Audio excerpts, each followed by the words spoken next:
attempting to cultivate Indian fieldcress from harvested plants from the market, and attempting to save its seeds. Stick around for more, right now, on The Clumsy Gardener.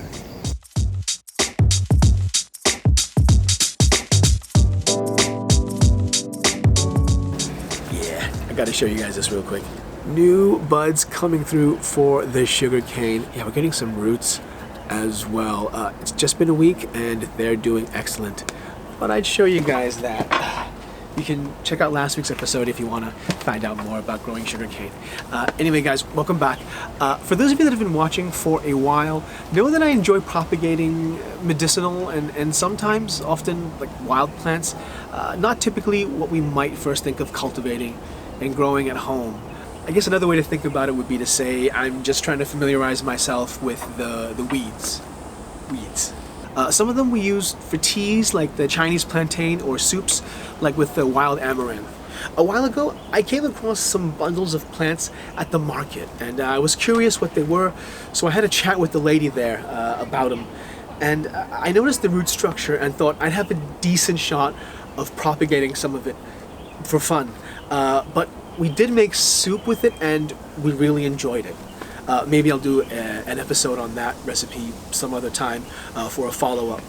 But today we're going to talk about my journey of trying to propagate this plant. Roripa, I hope I'm saying this right, Roripa indica, also known as Indian fieldcress. It's occasionally found on roadsides and foraged in the wild, though cultivated by some. Indian fieldcress, also called yellow cress or yegochoy in Cantonese, isn't something you normally see at most farms you visit. And it's not like its seeds are readily available in stores, although it is prized for its medicinal value in traditional Chinese and folk medicines. It's supposed to be good for certain coughs and colds, among various other things. Its young shoots and leaves are edible as well.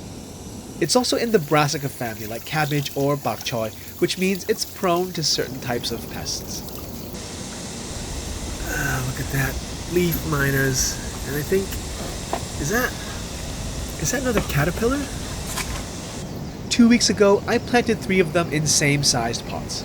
I pruned each to a different level. One with hardly any pruning, one cut back to about half that size, and one with a harsh cutback. I had to do a fair bit of washing though, as I found out there were some caterpillars amongst them already that needed to be removed. And here are the results of our 2-week experiment. So, plant number 1, the one that was cut back the most. Number 2, and number 3. So, thing is, they've all survived, and let's go through them each one by one. So, the first one, the one that was cut back the most, we're having the most new and healthiest looking leaf growth.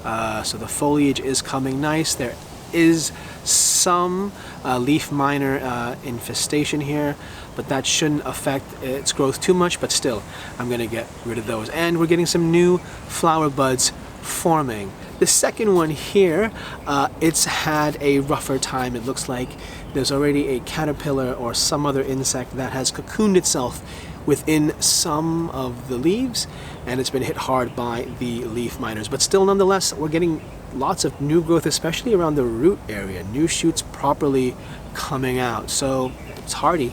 I'll give it that. And last but not least is number 3 right here. This one I didn't cut back at all, so it still has a lot of the original seed pods, and so some of the seed pods were obviously more mature than others, and it looks like the ones that were more mature have already dried and opened, and there are some seeds inside we could harvest and try to germinate. So good news for us. At this point in the season, caterpillars are everywhere in the garden, and an active hand is needed to keep them at bay. This one right here is about 3 weeks old. This went in before our experimental 3 did. After the first week, it seemed to be doing good. I went to check on them a couple of days later and found that they'd basically been decimated by caterpillars. So I cleaned the plant off, and you know what? It's coming back and even popping up new shoots in different areas of the container. At full size, this species can grow up to half a meter tall. But at this stage in its growth, its primary focus is to form buds, meaning will hopefully be graced with at least some bright yellow flowers, followed by some seed pods. And if the ones harvested were not affected by the stress of this whole process, we've got a good shot of starting our own patch from seeds. So they'll need to be protected, and I'll be keeping an eye on them. The goal is to, of course, harvest more seeds from them, and eventually they'll be moved into larger containers where I'll let them just take over. Something like what I have the rhizomes, turmeric, and ginger in. Anyway, thank you guys so much for watching. Take care. Happy growing. We'll see you next time.